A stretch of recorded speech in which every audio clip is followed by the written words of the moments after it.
Hello বন্ধুরা, চলে এসেছি নতুন একটা ব্লগ নিয়ে তোমার সাথে আবারও দেখা করতে। আজকে বেরিয়ে পড়েছি একটু ঘুরুঘুরু করতে। তো আজকে ঘুরুঘুরু করতে কে কে বেরিয়েছি তোমরা জানবে, জানতে চাও? আমরা বেরিয়েছি আমি, আমার বড়মশাই, আর ওখানে বেরিয়েছি আমার ভাসুর আর ভাসুরের ওয়াইফ, মানে আমাদের দিদি ভাই। এই যে ননি, আমার দিদি ভাইয়ের করলে একদম লাফালাফি করতে শুরু করে দিয়েছে, ওর খালি ঘুরতে হবে। তো কোথায় যাচ্ছি এখন বলবো না, কোথায় বেরিয়ে পড়েছি ওটা তোমার জন্য সাসপেন্স রইল।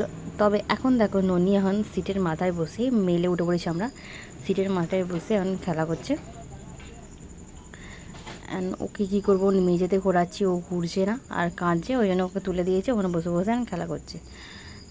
তো এই যে বেরিয়ে পড়েছি। তোমরা গ্যাস করো আমরা কোথায় যাচ্ছি।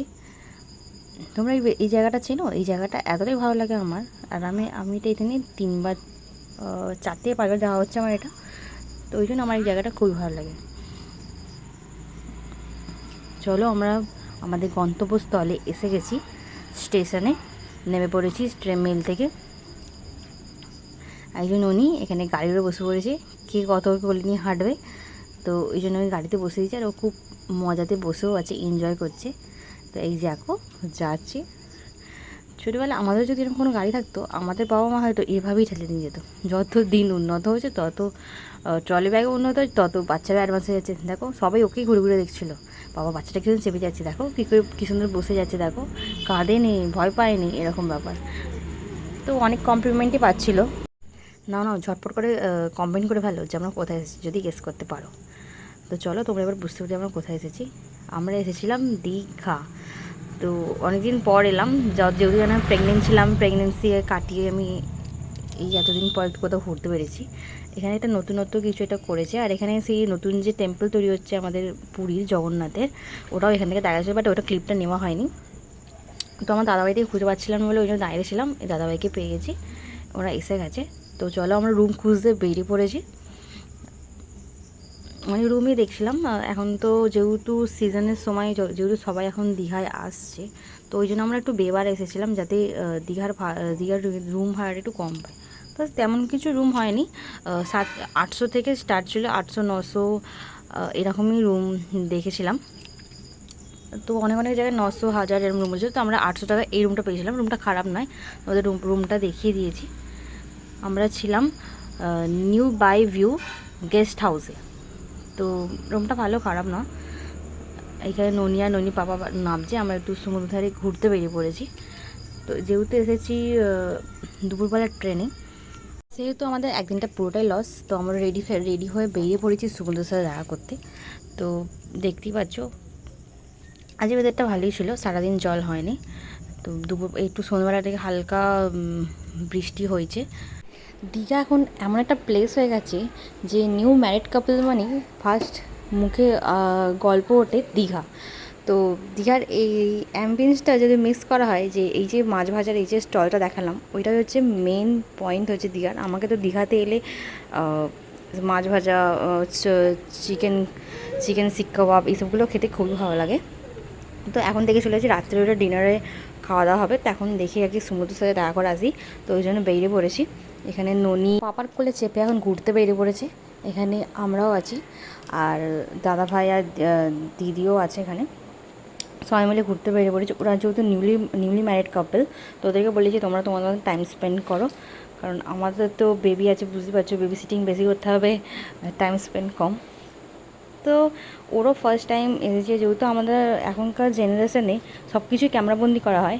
তো আশা করি এই ব্লগটা ও পরে যখন যখন বড়ো হবে দেখতে পাবে, ও ভাববে যে আমিও দীঘায় গেছিলাম। একটা ছোটো ছোটো মুহূর্ত এখনকার সোশ্যাল মিডিয়ায় খুবই ভালো হয়ে গেছে। তো চলো, আমরা দীঘার পাড়ে চলে এসেছি। মানে এখন 2 দিন 3 দিনের ছুটি মানে দীঘায় ঘুরতে লোক আসতে খুবই ভালোবাসে। দেখো প্রচুর লোক এসেছে, প্রচুর লোক এনজয় করছে, পাড়ে বসে বসে সমুদ্রের জলহাওয়ার উপভোগ করছে। তো তার সাথে আমরাও চলে এসেছি একটুখানি বসে গল্প করবো বলে। এই মুহূর্তে তো আমার ছেলে কোনো কান্নাকাটি করেনি, পরে কি করবে সেটা তো আমি জানি না। আমার তো একটু ভয় আছে, যেহেতু আমার ছেলে খুবই ভীতু, একটুখানি সামান্য আওয়াজ হলেই কাঁদতে শুরু করে দেয়। তো ঢেউয়ের আওয়াজে বা ঢেউয়ের স্রোত দেখলেও কী করবে, এখন তো অন্ধকার, হয়তো বুঝতে পারছে না, ওই জন্য কান্নাকাটি করেনি। তো তো দেখো এখানে সবাই পাড়ে বসে আছে, অনেক ফটো ভিডিওস, অনেকে পাড়েও জলেও নেমেছে। তো আমাদের ইচ্ছা আছে কাল সকালবেলা এসে একটুখানি পাড়ে বসে একটু উপভোগ করবার। তো দেখি কালকে কটা সকালবেলা উঠতে পারি। আমার হাজব্যান্ডও সকালবেলা উঠতেই পারে না। তো এখানে অনেক কিছু জিনিস ছিল আমরা দেখছিলাম, আর এখানে কিছু কেনাকাটা করা ছিল, কারণ যেহেতু তোমাদের হাতে সময় কম, তো আজ তাই দেখছিলাম কিছু কেনাকাটা করা। আর এই সব জিনিসগুলো না দেখলে তো দীঘা আসা অসম্পূর্ণ, কারণ দীঘাতে এই জিনিসগুলো বেশি বিখ্যাত। কাউকে যদি গিফট করতে হয় দীঘার এই ছোটো ছোটো মূর্তি বা পাথরগুলো গিফট করতে হবে। যেহেতু অনেক দুপুরবেলা খেয়েছি, তো এসে থেকে কিছু টিফিন করা হয়নি, ওই জন্য খুব খিদে পেয়ে গেছিলো, ওই জন্য মুখ চাট হিসেবে আমরা ফুচকাটা বেছে নিয়েছিলাম। বিয়ের পর যখন ফার্স্ট দীঘা এসেছিলাম তখন গাড়িগুলো দেখে মনে হতো উফ, যদি ছোটো হতাম গাড়িগুলো খুব চাপতাম। কিন্তু এখন যেহেতু আমরা চাপতে পারছি না, আমাদের বেবিও চাপতে পারছি, আর আমার বেবি যেহেতু খুব গাড়ি চাপতে ভালোবাসে, আমাদের ননি, তো তোমরা দেখেইছো ট্রলি ব্যাগে চেপে ঘুরছে, ওর কোনো ব্যাপারই নয়। তো এই গাড়িটা প্রথম ও চেপেছিল, কিছু কাঁদেনি।